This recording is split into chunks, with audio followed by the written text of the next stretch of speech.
1968년 12월 새벽 3시 삼성 본관 회장실의 불빛만이 어둠 속에서 홀로 깜빡이고 있었습니다. 그 시간 한 남자가 떨리는 손으로 펜을 들고 있었습니다. 그의 이름 이병철. 책상 위에는 12장의 이름이 적힌 명단이 놓여 있었습니다. 그 이름들은 단순한 직원이 아니었습니다. 20년 지기 친구, 혈육 같은 친척, 생사를 함께한 동료들. 그는 지금 그 모든 인연을 한 번에 끊어야 했습니다. 비서가 조심스럽게 물었습니다. 회장님, 정말 하시겠습니까? 이분들은 회장님과 함께한 가족 같은 분들입니다. 이병철은 잠시 눈을 감았습니다. 창밖에 서울 불빛이 깜빡이며 그의 얼굴에 그림자를 드리웠습니다. 그의 목소리는 낮지만 단호했습니다. 해야 해. 이들을 두면 삼성이 무너진다. 그의 손끝이 떨렸습니다. 그러나 마음은 이미 결심으로 굳어 있었습니다. 그날 아침 12명은 해고 통보를 받았습니다. 회사는 충격에 빠졌습니다. 회장님이 미쳤어. 20년 동료를 어떻게 저럴 수가 있어. 하지만 이병철은 흔들리지 않았습니다. 그리고 5년 후 세상은 그 결정을 이해하게 됩니다. 삼성의 매출은 10배로 뛰었고 직원 수는 3만 명을 넘어섰습니다. 그때 쫓겨난 12명 중 9은 사업에 실패했고 3명은 사기 혐의로 감옥에 갔습니다. 그의 판단은 잔인했지만 정확했습니다. 그는 어떻게 알았을까요? 그들이 회사를 무너뜨릴 존재라는 걸, 그들의 운이 이미 흐트러졌다는 걸. 이병철은 단순히 성과나 능력으로 사람을 판단하지 않았습니다. 그는 사람의 기운을 봤습니다. 눈빛, 말투, 태도, 그리고 무엇보다 감사가 사라진 사람의 공통점을 그는 믿었습니다. 운은 눈에 보이지 않지만 반드시 전염된다. 그래서 그는 결단을 내렸던 것입니다. 단 한 번의 칼 같은 결단이 삼성의 운명을 바꾸었습니다. 이 장면은 단순히 기업사의 한 페이지가 아닙니다. 리더의 직감이라는 인간의 깊은 영역을 보여주는 상징입니다. 당시의 이병철은 데이터를 본 것도 보고서를 받은 것도 아니었습니다. 그가 느낀 건 보이지 않는 에너지의 흐름이었습니다. 한 조직이 흥할 때와 무너질 때 그 공기는 다릅니다. 사람들의 말투가 변하고 눈빛이 흐려지고 감사 대신 불만이 스며들 때 이미 조직의 운은 기울고 있는 겁니다. 심리학에서는 이를 정서적 전염 (emotional contagion이라 부릅니다. 한 사람의 부정적 감정이 집단 전체에 영향을 미치는 현상이지요. 그는 이 원리를 몸으로 느꼈습니다. 말로 표현할 수는 없었지만 운을 빼앗는 사람들이 있다는 걸 직감적으로 알고 있었습니다. 그리고 그는 그 직감을 따랐습니다. 이병철의 이런 결단은 당시 한국 사회에선 비정함으로 보였습니다. 하지만 리더십의 본질은 좋은 사람이 되는 게 아닙니다. 조직의 운명을 살리는 선택을 하는 사람이 되는 겁니다. 그는 인간적인 고통보다 삼성이라는 생명체의 생존을 택했습니다. 오늘날 심리 경영학에서는 이를 감정의 경제학이라 부릅니다. 감정도 자원이며 부정적인 사람은 조직의 에너지를 소모시킵니다. 한 사람의 비관, 한 사람의 시기, 한 사람의 불평이 1000명의 사기를 무너뜨릴 수 있습니다. 이병철은 그 사실을 본능적으로 알고 있었던 겁니다. 그 새벽 그는 한 기업의 운명뿐 아니라 자신의 평생 철학을 세웠습니다. 인연은 자르는 것이 아니라 정화하는 것이다. 그는 운이 흐트러진 사람을 버린 것이 아니라 삼성의 에너지를 정화한 것이었습니다. 그로부터 수십 년이 지난 지금 그 결단은 단순한 경영 일화가 아니라 에너지 경영의 원형으로 불립니다. 지금 당신의 주변에도 있을 겁니다. 겉으로는 친절하지만 만나면 기운이 빠지는 사람, 함께 있으면 이유 없이 불편한 사람. 그런 사람은 단순히 싫은 사람이 아닙니다. 그들은 당신의 운을 흡수하는 사람입니다. 이병철은 그 사실을 너무나도 일찍 깨달았습니다.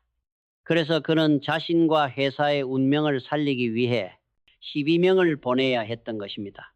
그날 새벽 3시의 결단은 냉정함이 아니라 통찰이었습니다. 그리고 그것이 삼성을 구했습니다. 이제 우리는 묻습니다. 당신의 삶을 무겁게 만드는 사람은 누구입니까? 그 관계가 진짜 인연입니까? 아니면 당신의 운을 잠식하는 그림자입니까? 이병철의 결단은 우리에게 이렇게 속삭입니다. 운명은 때로 한 번의 결단으로 정리된다. 1955년 봄 삼성물산 본사 이병철의 사무실 문이 벌컥 열리며 한 남자가 들어왔습니다. 병철아, 오랜만이야. 그는 대학 시절부터 20년을 함께한 친구였습니다. 그래, 잘 지냈나? 잘 지내긴. 나 요즘 완전 대박이야. 그 순간부터 친구는 쉼없이 떠들기 시작했습니다. 지난달에 300만 원 벌었어. 새 사업 시작했거든. 완전 대박이야. 캐딜락도 샀어. 강남에 땅도 샀다니까? 그의 얼굴은 자만으로 가득했고 목소리엔 흥분이 넘쳤습니다. 이병철은 고개를 끄덕이며 미소를 지었지만 단 한마디의 질문도 받지 못했습니다. 자네는 요즘 어떻나? 삼성은 잘 돌아가나? 그런 관심조차 없었습니다. 2시간이 지나도록 그는 오직 자기 이야기만 했습니다. 그가 떠난 뒤 사무실은 묘하게 조용했습니다. 비서가 조심스레 물었습니다. 회장님, 아주 친한 분 같으신데 기분이 안 좋으신가요? 이병철은 창밖을 바라보며 조용히 말했습니다. 저 친구는 1년 안에 망할 거야. 비서는 놀라 물었습니다. 그렇게 잘 된다는데요? 사업도 대박이라던데요? 이병철은 고개를 저었습니다. 자기 이야기만 하는 사람은 남의 말을 듣지 못해. 조언도 충고도 경고도 들리지 않지. 결국엔 자기 고집에 망하게 돼. 그리고 정확히 1년 뒤 그 친구는 망했습니다. 사업은 무너졌고 빚만 5천만 원 남았습니다. 그는 초라한 모습으로 다시 삼성 본사를 찾아왔습니다. 병철아, 나 좀 도와줘. 사업이 완전히 끝났어. 제발 돈 좀 빌려줘. 그의 눈엔 눈물이 맺혀 있었습니다. 하지만 이병철은 조용히 말했습니다. 미안하네. 나도 도와줄 수 없네. 왜? 우리가 20년 친구잖아. 자네가 변하지 않았기 때문이야. 자네는 여전히 남의 말을 듣지 않잖아. 그 친구는 분노했습니다. 배신자, 네가 친구냐? 그리고 문을 박차고 나갔습니다. 이병철은 비서에게 말했습니다. 저 사람 명단에 올려. 다시는 만나지 않을 거야. 자기 얘기만 하는 사람은 내 운을 막아. 그로부터 10년 뒤 그 친구는 여전히 실패를 반복했습니다. 남의 말을 듣지 않았고 조언을 무시했습니다. 그의 삶은 고집과 자만의 잔해로 가득했습니다. 반면 이병철은 들었습니다. 그는 묻고 경청했습니다. 회의에서조차 그는 가장 적게 말하는 사람이었습니다. 자네 생각은 어떤가? 좋은 아이디어 있으면 말해보게. 그는 신입사원의 말까지 귀 기울였습니다. 그 결과 직원들은 자발적으로 움직였고 아이디어가 끊이지 않았습니다. 이것이 바로 삼성의 혁신 DNA가 된 시작이었습니다. 이 사례는 단순히 인간관계의 교훈이 아닙니다. 이건 성공하는 사람과 실패하는 사람의 심리적 차이를 보여줍니다.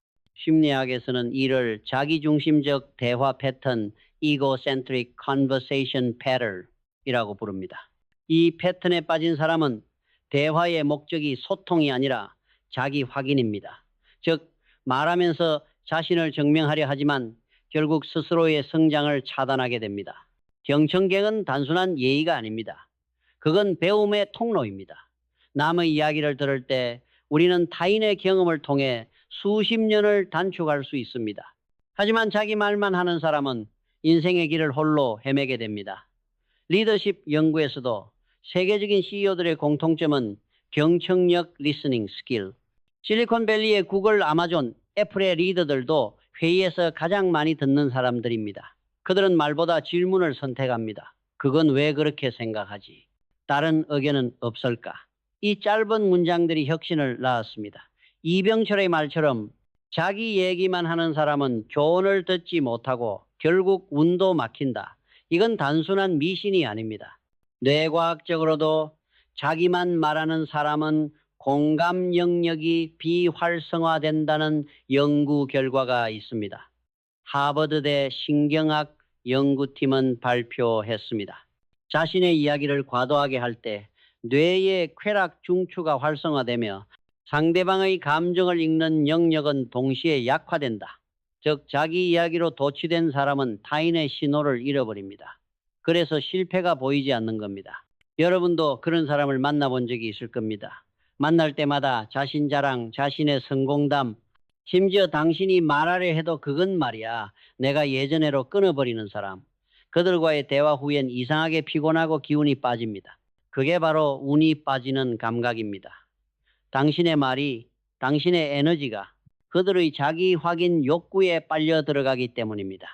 이병철은 이 원리를 너무도 명확히 알고 있었습니다. 그는 한 번의 대화로 사람의 본질을 꿰뚫었습니다. 자신의 말만 하는 사람은 아직 성장하지 못한 사람이다. 그래서 그는 냉정하게 거리를 두었습니다. 그 결단이 잔인하게 들릴 수도 있습니다. 하지만 그는 말했습니다. 사람을 멀리하는 게 아니라 나의 운을 지키는 거야. 당신의 삶에도 그런 사람이 있지 않습니까? 항상 자기 이야기로만 시간을 채우는 사람. 그들이 나쁘다는 게 아닙니다. 다만 그들과의 관계는 배려의 관계가 아니라 소모의 관계일 수 있습니다. 운이 막히는 건 우연이 아닙니다. 에너지를 어디에 쓰느냐의 결과입니다. 오늘 이병철의 이 한 장면은 우리에게 묻습니다. 당신은 지금 듣는 사람입니까? 아니면 자기 말에 갇힌 사람입니까? 성공은 말로 오는 게 아닙니다. 경청으로 들어옵니다. 1960년 6월 삼성 임원회의실. 이병철은 새로운 사업 계획을 발표했습니다. 이제 우리는 전자제품을 만들 겁니다. 한국 최초의 전자회사를 세울 겁니다. 순간 회의실이 술렁였습니다. 한 임원이 손을 번쩍 들었습니다. 회장님, 그건 불가능합니다. 목소리는 단호했습니다. 한국엔 기술이 없습니다. 인력도 자본도 없습니다. 지금은 때가 아닙니다. 다른 임원들도 연이어 반대했습니다. 맞습니다. 너무 위험합니다. 실패하면 회사가 무너집니다. 회의시라는 부정적인 말로 가득 찼습니다. 안 됩니다. 힘듭니다. 불가능합니다. 이병철은 단 한마디도 하지 않았습니다. 그저 조용히 그들의 얼굴을 바라보았습니다. 회의가 끝난 후 그는 비서실장을 불렀습니다. 오늘 회의에서 반대한 사람들 명단을 정리하게. 예, 회장님. 며칠 뒤 그 임원들은 모두 배치 전환을 받았습니다. 그중 한 사람 김 대리는 한직으로 밀려났습니다. 그는 불만에 가득 찼습니다. 왜 나만 이런 부서로 보내는 거야? 내가 뭘 잘못했지? 회사가 나를 무시하는 거야. 그 불만은 점점 커져갔습니다. 결국 그는 퇴사했습니다. 그리고 다른 회사로 옮겼지만 거기서도 똑같았습니다. 급여가 적다. 상사는 무능하다. 일이 너무 많다. 그는 불평 속에서 살았습니다. 3년 동안 5번이나 직장을 옮겼습니다. 하지만 어디를 가도 만족하지 못했습니다. 10년 뒤 그의 삶은 무너져 있었습니다. 직장도 가정도 인간관계도 모두 깨져 있었습니다. 그 소식을 들은 이병철은 말했습니다. 불평하는 사람은 운이 달아난다. 감사하는 사람에게만 운이 찾아온다. 이건 하늘의 법칙이야. 인간이 바꿀 수 없는 법칙이지. 이병철 자신은 늘 감사하는 사람이었습니다. 아침에 눈을 뜨면 오늘도 살아있구나, 감사하다. 밥을 먹을 때면 이 밥 한 그릇이 얼마나 귀한가. 일할 수 있을 때면 일할 힘이 있다는 게 복이다. 그는 작은 것에도 감사했습니다. 그래서 큰 복이 그를 따라왔습니다. 그는 부정적인 사람을 멀리했습니다. 그 이유는 단순했습니다. 부정적인 말은 전염되기 때문입니다.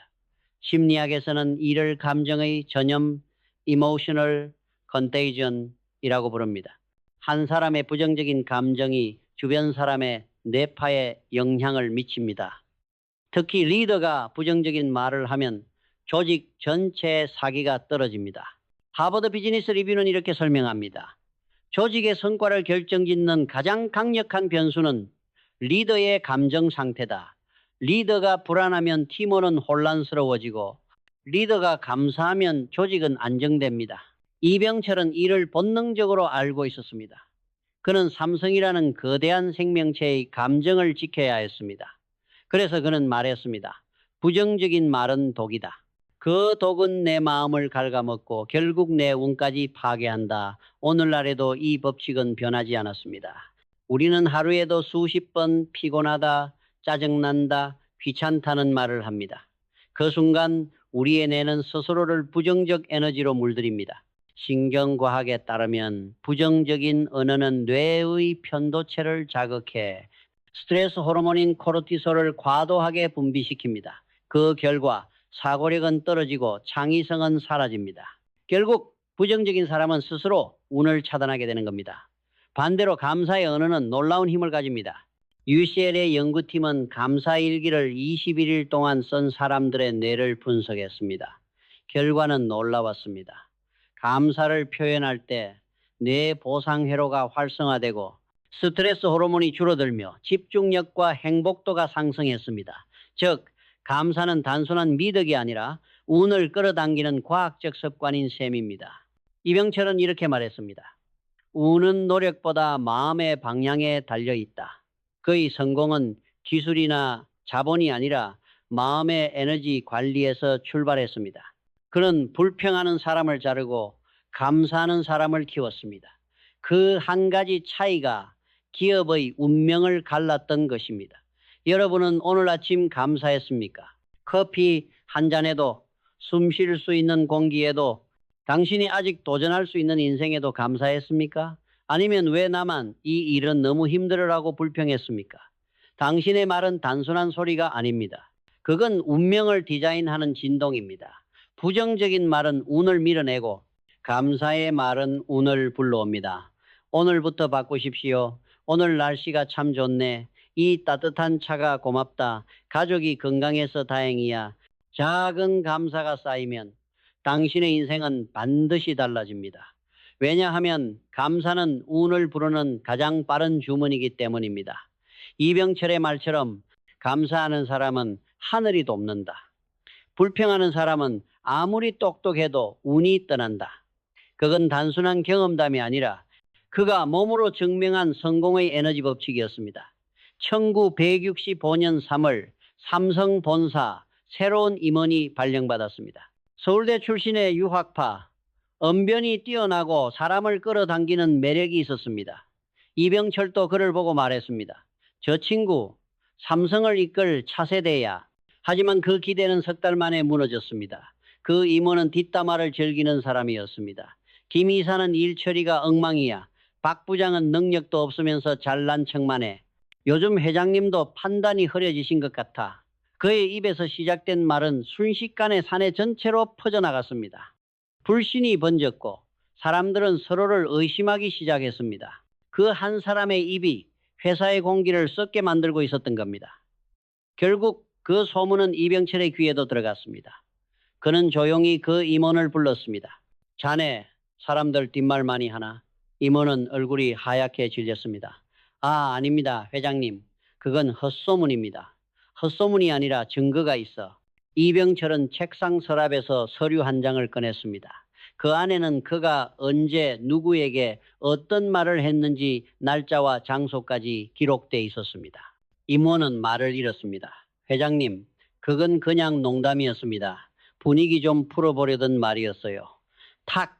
이병철은 책상을 내리쳤습니다. 농담? 사람을 깎아내리는 게 농담인가? 회사를 흔드는 게 농담인가? 사무실은 얼음장처럼 싸늘해졌습니다. 이병철은 그에게 종이를 내밀었습니다. 사표 쓰게. 임원은 울먹이며 무릎을 꿇었습니다. 회장님, 제발 한 번만 기회를 주십시오. 능력도 인정해 주셨지 않습니까? 그러자 이병철은 단호히 말했습니다. 능력보다 인품이 먼저야. 인품이 썩으면 조직이 무너져. 오늘은 김 이사를 욕했지만 내일은 나를 욕하겠지. 앞에선 웃고 뒤에선 칼을 꽂는 사람. 그건 독이야. 그 임원은 결국 회사를 떠났습니다. 그리고 신기하게도 그가 떠난 뒤 회사의 분위기는 완전히 바뀌었습니다. 직원들 간의 긴장이 풀리고 웃음이 돌아왔습니다. 회의실엔 다시 활기가 돌았습니다.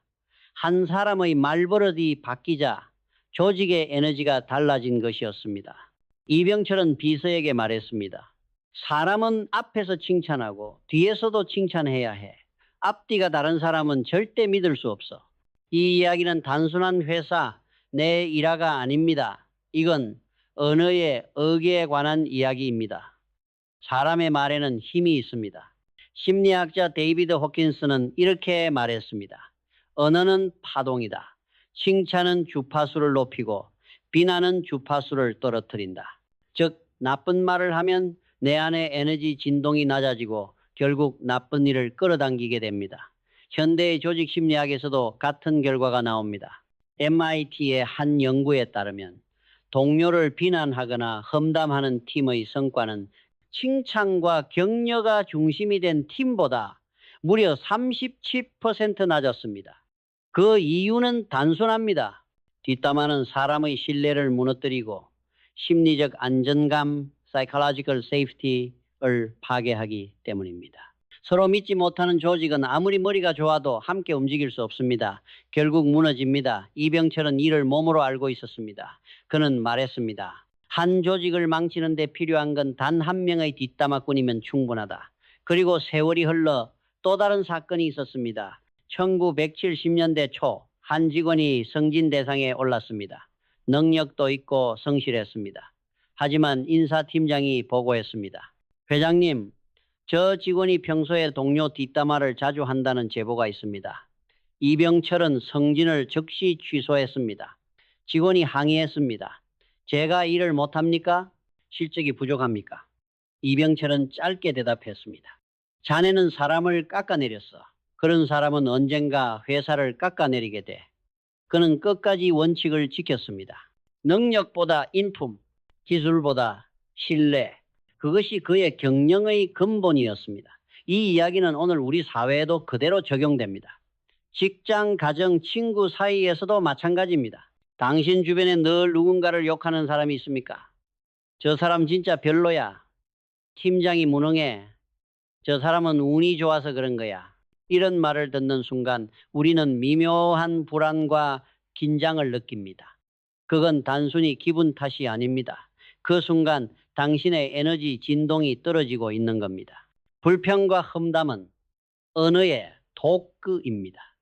그건 들은 사람의 무의식 속에 씨앗처럼 밝혀서 결국은 관계를 썩게 만듭니다. 그래서 불평과 험담이 많은 사람 곁에 있으면 이상하게 피곤하고 기운이 빠지는 겁니다. 이병철은 이를 꿰뚫어 봤습니다. 그는 이렇게 말했습니다. 운이 끊기는 사람의 공통점은 남의 불행을 이야기하는 입이다. 그리고 그보다 더 무서운 존재가 있습니다.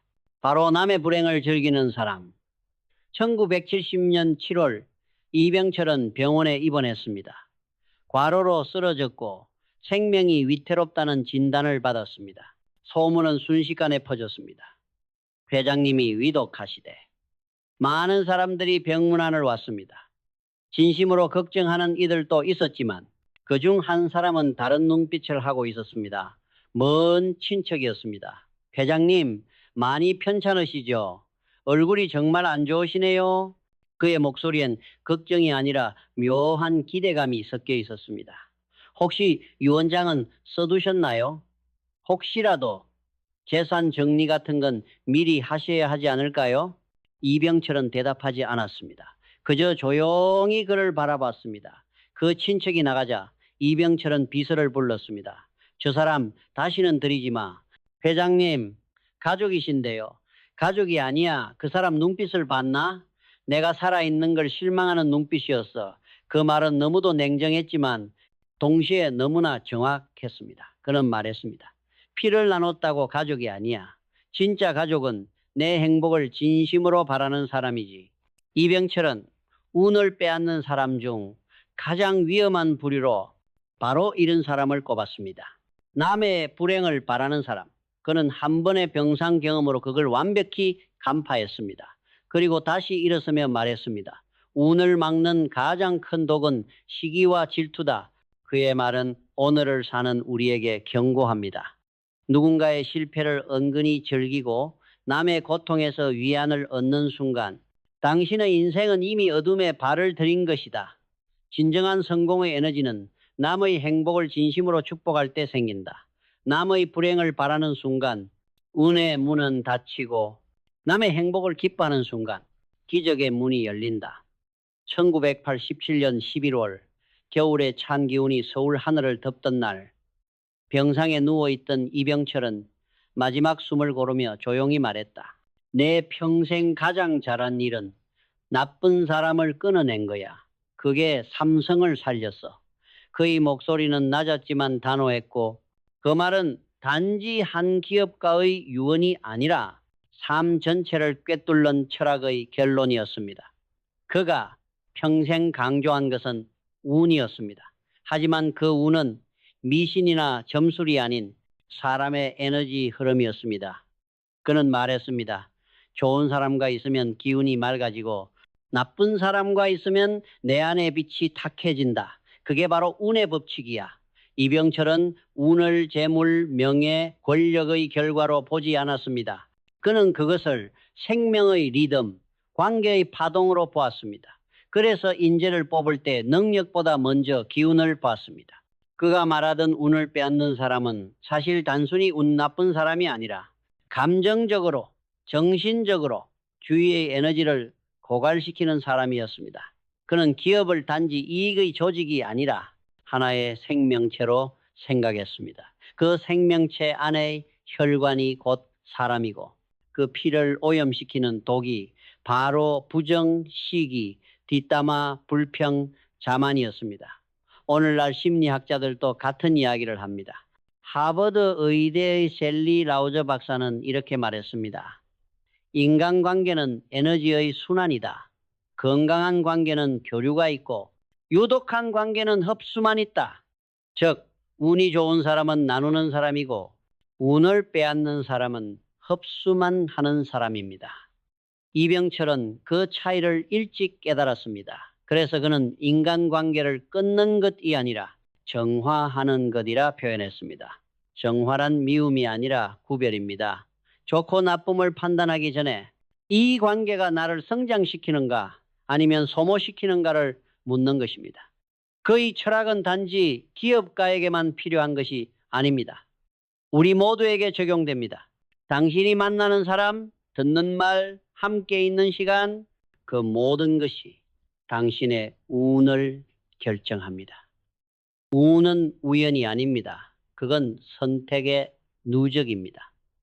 어떤 말을 듣고 어떤 사람과 시간을 보내느냐가 당신의 인생의 진동수를 결정합니다. 에너지 심리학에서는 이렇게 말합니다. 당신이 10분 이상 함께 있는 사람은 당신의 에너지 파동을 바꾼다. 즉 매일 불평하는 사람과 함께 있으면 당신의 진동은 낮아지고 감사하고 따뜻한 사람과 함께 있으면 당신의 운이 맑아집니다. 이병철의 말은 지금 시대에도 통합니다. 그는 말했습니다. 운은 결국 사람에게서 온다. 좋은 사람을 곁에 두고 나쁜 사람을 멀리하라. 그게 하늘이 내린 복을 지키는 법이다. 그는 냉정했지만 동시에 누구보다 인간의 본질을 이해한 사람이었습니다. 그의 결단은 피도 눈물도 없는 계산이 아니라 삼성이라는 생명을 살리기 위한 처방이었습니다. 그리고 그 처방은 오늘날에도 유효합니다. 이제 질문을 당신에게 돌려보겠습니다. 당신의 곁에는 어떤 사람이 있습니까? 늘 자기 이야기만 하는 사람입니까? 항상 부정적인 말을 내뱉는 사람입니까? 남의 불행에 미소 짓는 사람입니까? 혹은 그런 사람이 바로 당신 자신은 아닙니까? 이 이야기는 결국 타인을 고발하는 이야기가 아니라 자신을 비추는 거울입니다.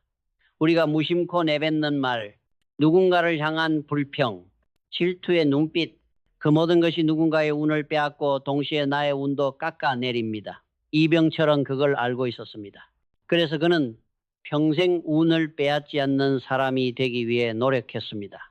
그가 말년에 남긴 또 다른 말이 있습니다. 내가 살아온 길을 돌아보니 결국 중요한 건 사람뿐이더라. 그 사람이 어떤 마음으로 사는가. 그 마음이 회사를 살리고 세상을 바꾼다. 당신의 운도 마찬가지입니다. 좋은 운을 만들고 싶다면 먼저 좋은 사람이 되어야 합니다. 다른 사람의 운을 북돋아주는 사람, 다른 사람의 에너지를 밝히는 사람. 그럴 때 세상은 신기하게도 당신 편이 되어줍니다. 이제 이병철의 말이 들릴 겁니다. 운을 바꾸고 싶다면 관계부터 정리하라. 끊어야 할 사람을 끊고 감사할 사람을 가까이 두고 무엇보다 자신 안의 어둠을 끊어내라. 그 순간 운은 흐르기 시작합니다. 운이란 하늘에서 오는 것이 아니라 당신의 선택이 부르는 파동입니다. 그리고 그 파동은 언제나 감사와 진심이 있는 곳으로 흘러갑니다.